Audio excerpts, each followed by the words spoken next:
Good morning, teacher. So, how are you today, class? We're doing fine, ma'am. That's good to hear. Please remain standing and let's begin our lesson with a prayer. Who wants to lead the prayer, class? Me, ma'am. Okay, Joyce, please lead the prayer. But before that, always remember that when we pray, always bow our head, close our eyes, and feel the presence of the Lord. Okay? Dear God, give us strength and knowledge to understand the lesson today. In Jesus' name, amen. Amen. Okay. Before we recall our lesson, we discussed last meeting. Can I have your attendance first? Yes, ma'am. Who is absent today? None, ma'am. Okay. You may now take your seat. What is our last discussion all about? Our last discussion was all about noun, teacher. Okay. What is noun all about again? Yes, Ivy? Noun used to identify any class of people, place, or things to name a particular of it. Very good, class. So, we're going to have an activity. Let's stand up, class, and let's sing a song entitled The Noun Song.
Okay, class.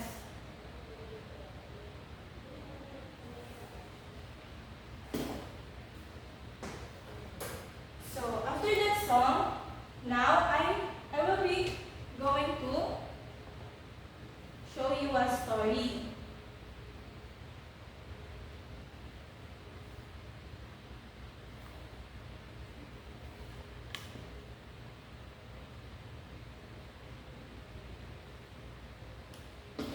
Okay.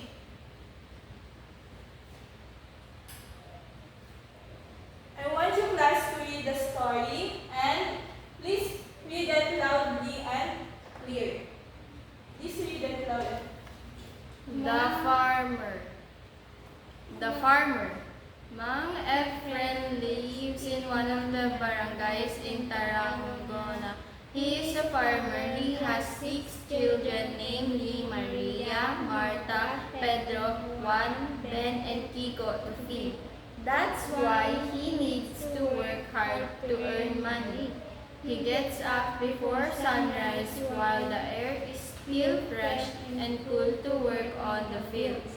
He leaves the house to go to his farm by walking. As soon as he arrives in his farm, he actively works by plowing, applying lead fertilizers, and pruning. Around 9 in the morning, he takes a break, changes his wet clothes, and takes his breakfast at 9:30. He returns to finish his work in the afternoon during hottest hours of the day. Mang Efren takes a rest at the shaded part of the farm. Every late afternoon, he checks and monitors the growth of his plants. While in the evening, He spends his time with his family after a week of hard work. Mang Efren spends his Sunday with his family and they go to church together. Okay, class. So, as you read the story, from the passage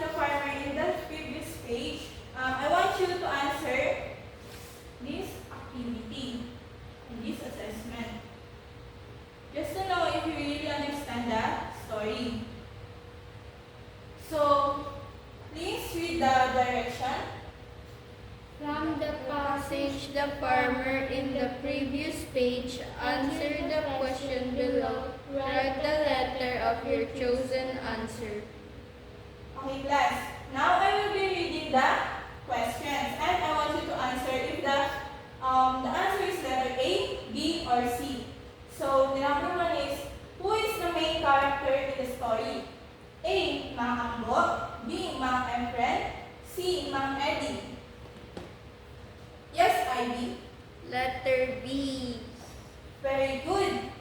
The main character in the story is Mang Efren. Okay, let's go on to number two. How many children does Mang Efren have? Letter A, 6, B, 5, C, 4. What's the answer, class? letter Yes, A, Joyce. 6. Letter A. So Mang Efren has 6 children. So let's go on number 3. Why does Mang Efren work hard? A. Just to enjoy. B. To earn money for the needs of his family.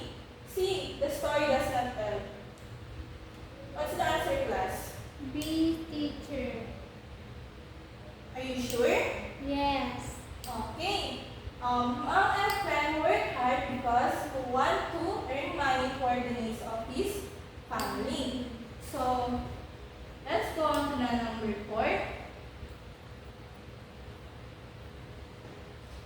The question is, what day does the family go to church?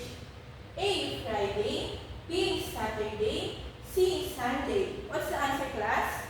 Yes, Ivy. C. Sunday. Very good. The family goes to church when it's Sunday. So let's go on to the number 5. Where does Mang Efren sit when he takes a rest? A. Under the tree, B. At the shaded part of the farm, C. On the table. What's the answer, class? Yes, Joyce?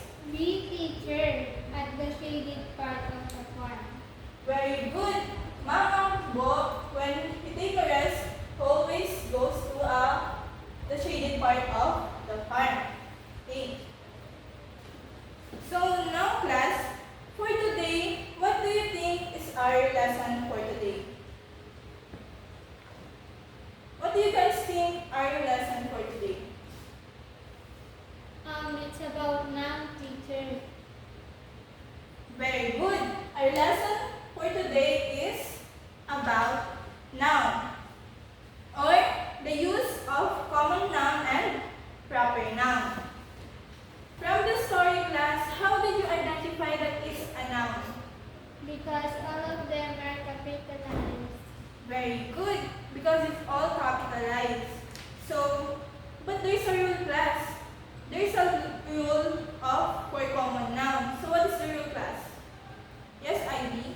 Common nouns are normally capitalized unless they are the first word of sentence or part of the title. Okay, very good, class. So, now, someone give an example of a common noun from the story we read and write it on the table.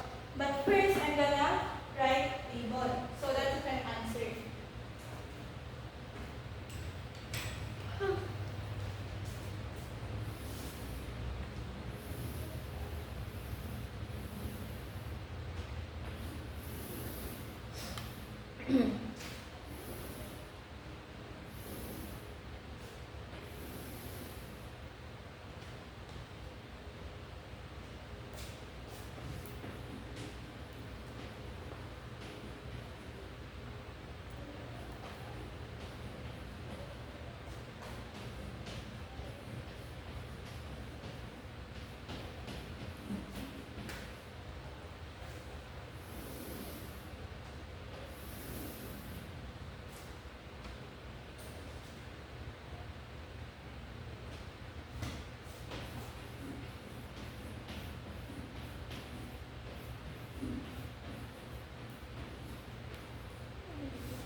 Okay, very good, class.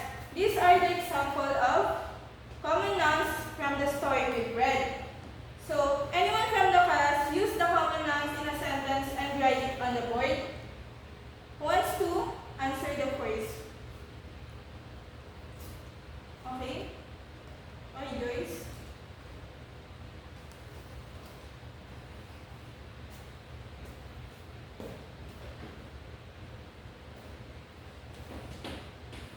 How are you going to use the family as a sentence? In a sentence.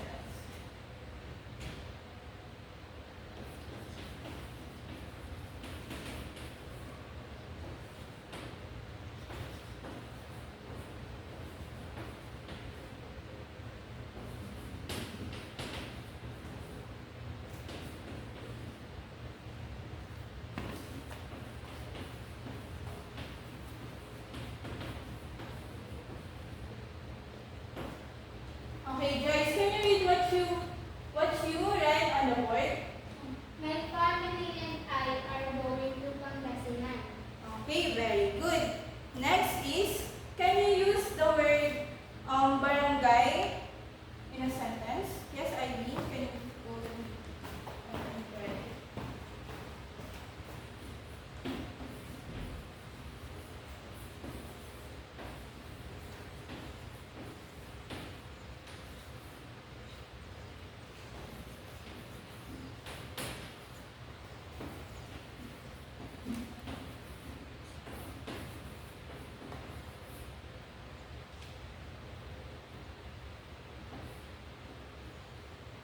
Okay, can you read what you write?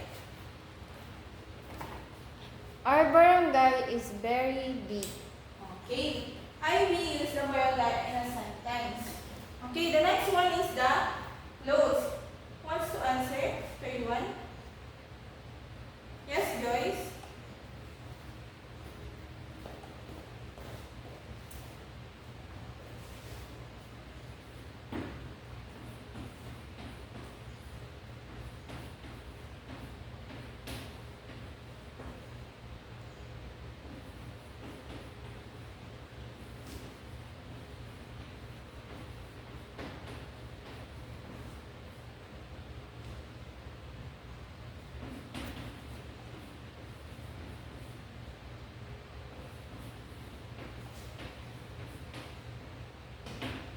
Hey, Joyce, can you read what you write in the board? My clothes are organized in my closet. Okay, very good. Very good, class. So, now proper nouns. Okay, proper nouns when used to name a specific direction, person, things, or places. Okay, very good, class. Proper nouns when used to name a specific direction, person, things, or places. But there's also a rule for proper noun. Can you read it, class? Okay, please read it, Ivy. Proper noun uses a capitalized letter of the first word of its sentence. Proper nouns are always capitalized no matter where they appear in a sentence. Okay, very good. So, can someone give an example of a proper noun from the story we read and write it on the table? Okay, Joyce?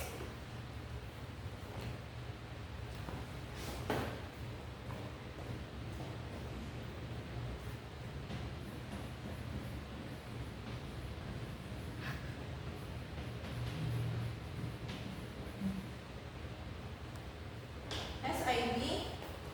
Places?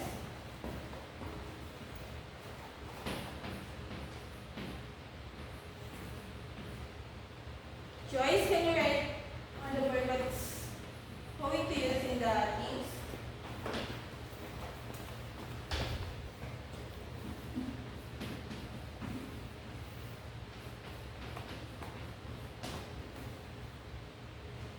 Okay, very good, class. These are the examples of common nouns from the story we read.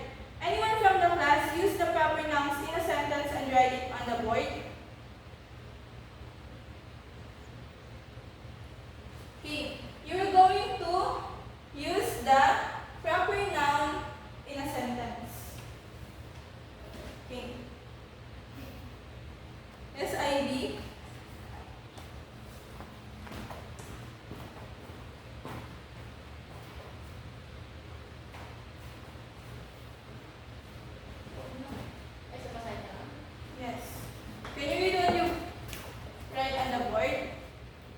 Mang Efren is kind and hardworking father. Okay, very good. Joyce, can you use the proper noun Tarragona in a sentence? Can you write it on the board?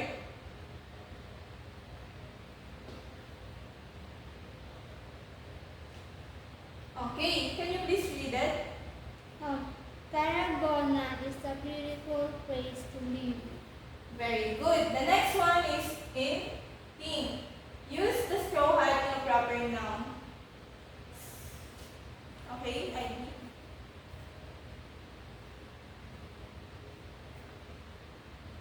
Okay, can you please read what you write? Every farmer used to wear straw hat. Okay, so very good class. You put in the table an example of common noun and proper noun. So in people, the example of common noun is family. And in proper noun, the example is Mang Efren. So in places, the common noun is barangay and proper noun is Tarragona. In king, the common noun is clothes and the proper noun is straw hat. Okay, class. So I prepared an activity. For this activity, I will divide you into two groups. And this activity will be going to name noun safari. Mechanics with your team, you are going to list down both of common nouns and proper nouns you'll see around our classroom. Once everyone turns, each members will going to pick a common noun and proper noun, then use it in a sentence and write it on the board. Understand, class? Yes, teacher. Okay, very good. Okay, what do you think is the importance of learning common noun and proper noun, class? Yes, Joyce? The importance of learning the common and proper nouns is important because it helps with capitalization, apostrophes, making words plural, and creating noun clauses. Okay, what else? Yes, Ivy? It serves as subjects, direct objects, and indirect objects in a sentence to make it clear and concise. Okay. Class, can you give me an example of a proper noun in the board? Yes, Ivy? Japan and Philippines. Very good. How about the common noun? Yes, Joyce? Cake and ball and bird, teacher. Very good. Those are correct examples of proper noun and common noun. Give yourselves a power clap. So now, class, you are tasked to write two sentences with proper nouns and two sentences with common nouns based on the picture below. This is the picture.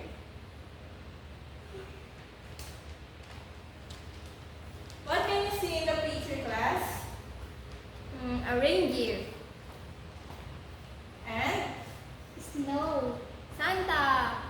very good. So, okay. Aurora.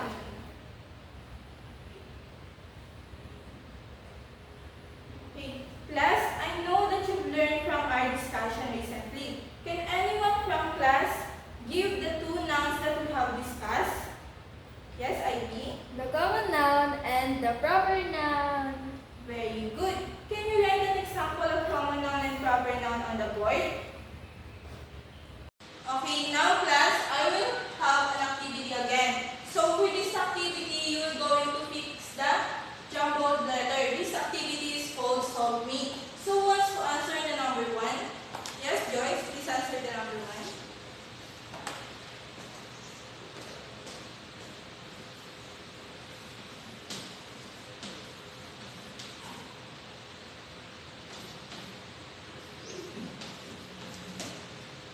Okay.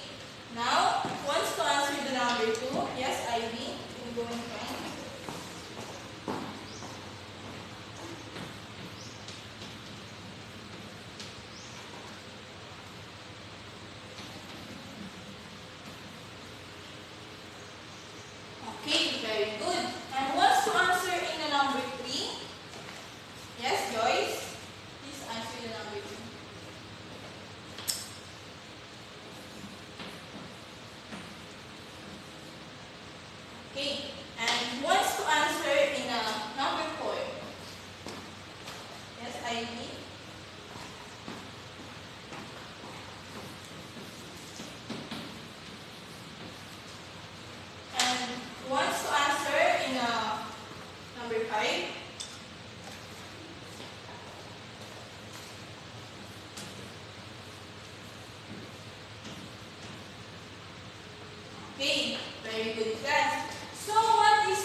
Common nouns are not normally capitalized unless they are the first word of a sentence or part of the title. So what is the meaning of a proper noun? Proper noun uses a capitalized letter of the first word of its sentence. So class, what is places? What is places? Yes, Ivy. Places are what or where we are and where the things happen. Okay, very good. And what is things? Things is what we are touching. Okay, very good. So what is person? Person is the individual or what we are. Okay, very good. So now, very good class. I will be giving an activity. An assignment. So can you please read the assignment? Make a short story with use of common noun and proper noun. So this is the rubrics for assignment. Accuracy 40%, time of task 20%, content 40%, with a total of 100%. So good job class. So goodbye class. Goodbye, teacher. teacher. Ulit. Hindi ko na kinakat. Oo, okay. That's all for today. Okay, class. Good job. So that's all for today. So you may go class. Goodbye. Goodbye, Goodbye, teacher. teacher. Goodbye, teacher. Okay. That's all for today. Good job, class. Goodbye, class. Goodbye, teacher. Patayin ko na? Bye.